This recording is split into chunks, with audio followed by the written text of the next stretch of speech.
Haha, you thought it was another Hey Jay Hunts, but no, it is I, Hey Jay, with another Jojo Journal. Hey Jay Review. First of all, I need to apologize for the last episode because I kept calling Dio Dion, and I have no idea why, because even in my notes, I wrote Dio. I have no idea where Dion came from. I was probably thinking of some French singer from my French heritage. But I have finished Battle Tendency Part 2 of JoJo's Bizarre Adventure, and this series keeps on delivering.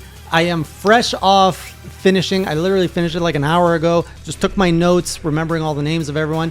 I have to say, this is an entire spoiler, like full of spoilers in this episode. So if you haven't watched it, if you don't know anything about JoJo, turn away, go around, and go watch it, come back.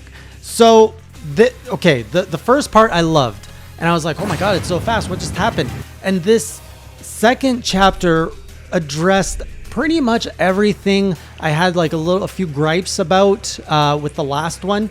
So let's start off with the introduction of the new JoJo, which now I get it. We are going through time. So I was like, they're doing the Castlevania thing and we're going to keep reviving. And then of course, when Strizo comes, like the old Hamon user who turns into a vampire, I'm like, here we go. We got Strizo versus JoJo. It's happening again. I got you. And then they kill Strizo, and I was like, oh, that's not what's happening. Anyways, the original JoJo, I said I was like, he's like a little too goody two-shoe was one of my criticisms for him, if I recall correctly. This JoJo, Jonathan Joestar, took my notes, remembering all the names of everyone.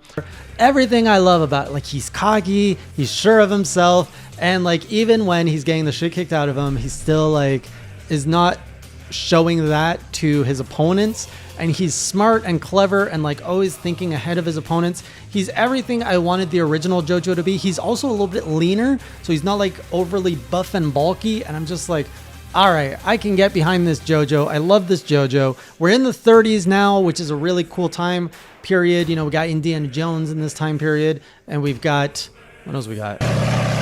We got like planes and cool technology coming about.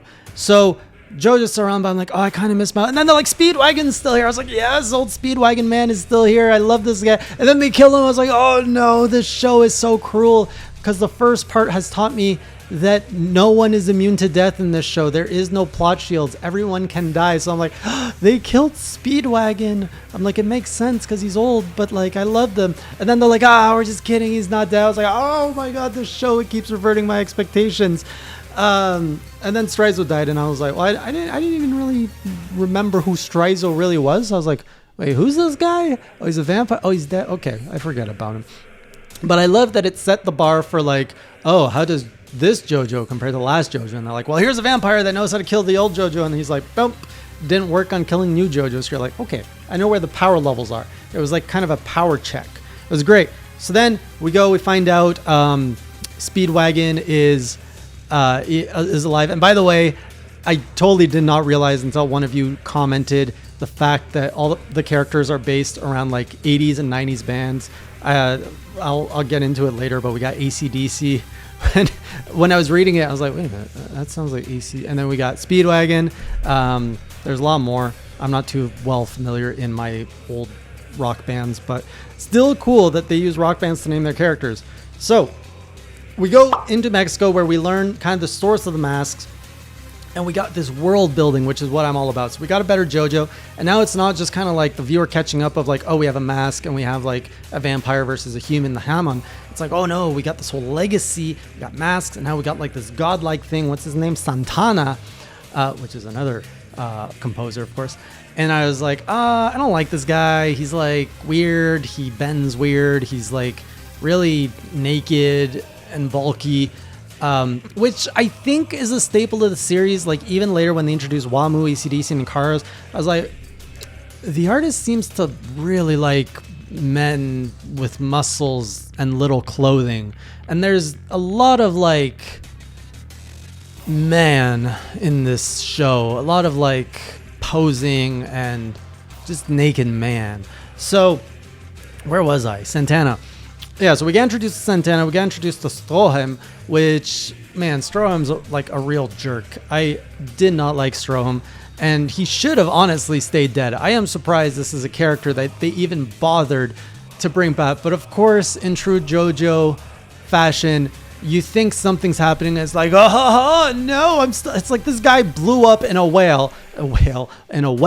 He completely got disintegrated, and he shows up later like, I am part of Germany with the most sophisticated technology, and I am now a robot, which makes no sense. Like, your body blew up, your heart was probably far from your, they didn't even try to explain it. They're just like, world's best technology, and I'm too important to die, so I'm a character.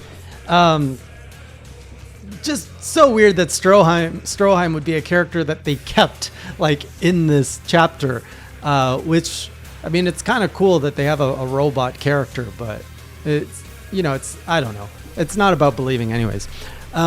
So did not like Santana. I mean, what's there to like? He's just a really bulky guy just to kind of give a challenge. I did love that that's set up for the next part where it's like, oh, he was just like the Guardian, and there's 3 other of these which are like even more legendary, and I'm like, all right, now we're getting into my like shonen type of like power creep where it's like, oh, there's even one above and one above. And the Pillar Man, how those 3 were introduced, of just being like disgustingly overpowered, and the fact that like Jojo had nothing on them, and it set it up, and it's like, okay, you know what this guy does, but you don't know what like Cars does, who's like the leader of them. And it kind of gave me that vibe of the first time I saw Nappa and Vegeta in Dragon Ball when I was a kid. I was like, oh my god, Nappa's so strong. And then you see like Vegeta, who's like smaller and doesn't do anything. You're like, oh, he must be way more of a badass. What is he gonna do? I got that like same feeling with Cars and Wamu, and I was like, oh, I love this. I love these old feelings resurging. And then, of course, another fantastic character I had in this series was Caesar. Love how they introduced him. Love that he's also like equally confident, cocky, and just like really plays well with Jojo. And the fact too that they like carried on the legacy, bringing back sort of the legacy, like it's kind of cheating. It's like bringing back a favorite character of mine, which was, what was his name? Took my notes remembering all the names of everyone. I'm terrible with names. This is just the thing I have. If you watch any video on this channel, you'll know I'm terrible with names. But Caesar, love how they introduced them. Again, over the top Jojo of like shoots spaghetti and the guy like just shoots back something like in his noodles, like through the fork. Like, it was just ridiculous, over the top. I love it. Makes me smile. This is the kind of stuff I just love watching. It's great. So now we've got our world building, we got our great character development, we've got our allies, and I love the fact, again, they're doing the thing that I love in anime where it's like he gets beat down and destroyed and manages to buy himself time, and they're like, you have 1 month to prepare or you're gonna die. I was like, oh, I wasn't expecting this from this series, but I welcome it very much. And then we got like training montage. I was like, oh, we get actual training montage? Like when the original Jojo was training, I don't even remember him training. I think it was just like, hold some wine and boom, you're a Hamon user. Now, I did feel this Jojo picked up his Hamon tricks like quickly, but I didn't care because it let the show progress at a pace that I liked. So the fact that he like already had these innate abilities and kind of knew how to use things, I'm like, I will allow it. As the viewer, I will allow it. I don't need to see him go from a nobody to anything. You're already showing me that he can't like kill these guys really hard and that he hasn't really mastered his abilities. So I'm like, this is good. This is good. This sets up for a good story. Let's go. And then we go to training montage. And of course we get Caesar and Jojo, we get the rivalry, we get the training. I'm like, oh, I love this stuff. I love training montages in anime. I love like when any character gets taken off and it's time to train. They did it in Bleach, they did it in Dragon Ball, they did it in Kenshin, they did it in so many shows. It's one of my favorite parts.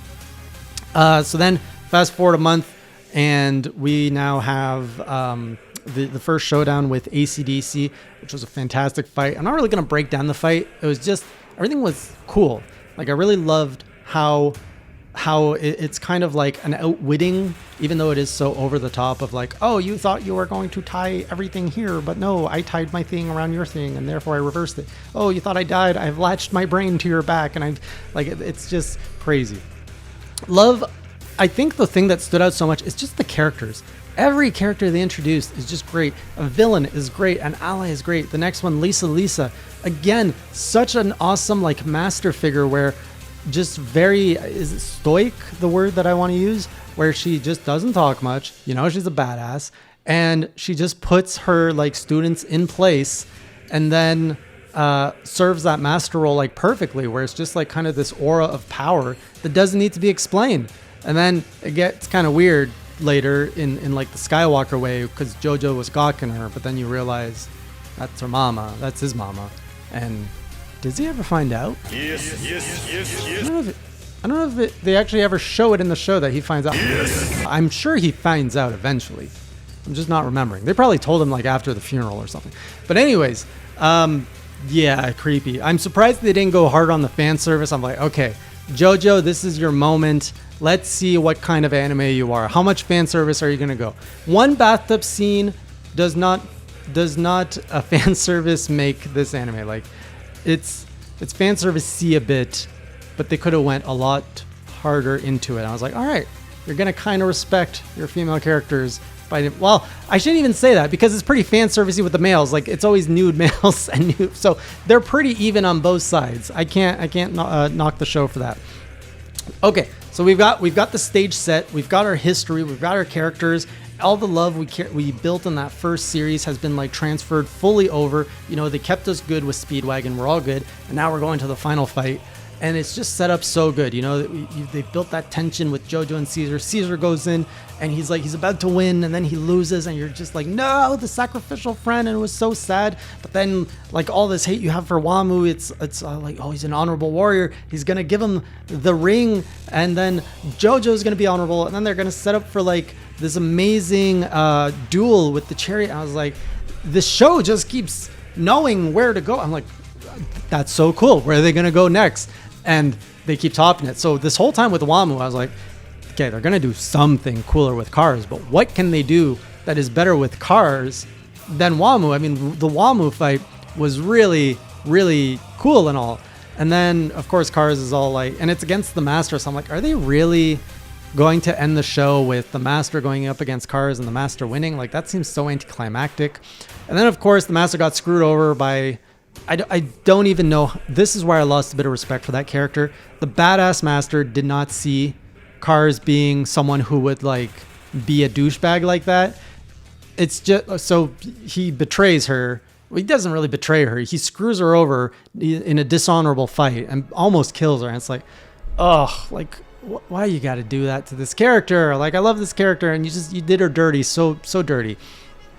And then then that sets up the scene for Jojo, which I'm like, okay, this is good, but I wish they would have went a little bit more in a different direction with Lisa, and not like given her a good kind of fight and then have her get killed.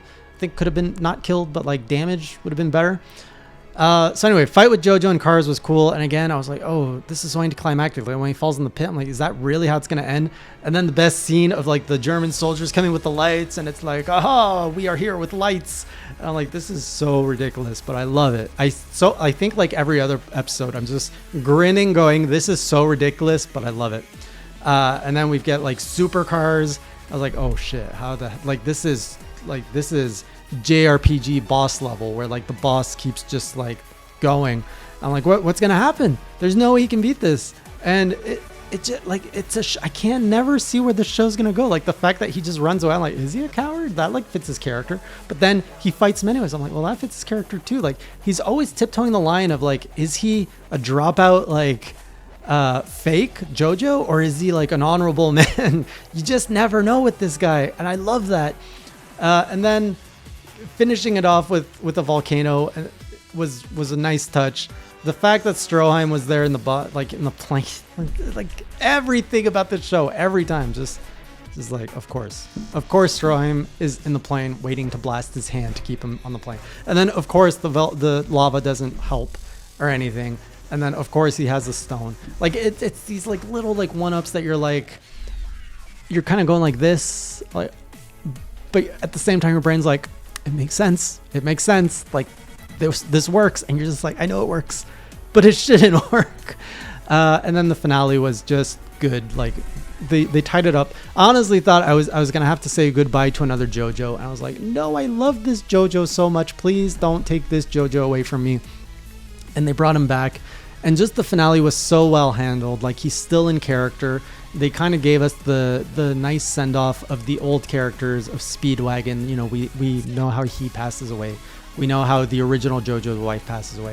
And then we go to 1987, and we see our young JoJo, who's like an old JoJo who looks like really cool but still has the same attitude, and like credits roll, and I'm just like, sign me up. I am down for season 3. Get me in part 3. We're in the 80s now, and we got like cranky old man JoJo and probably a younger JoJo. Like, what is this show got for me? Because this whole timeline of masks seems to be done. Like, it seems like that story is done. So what's next? And is Hammond still like, what happened to Hammond?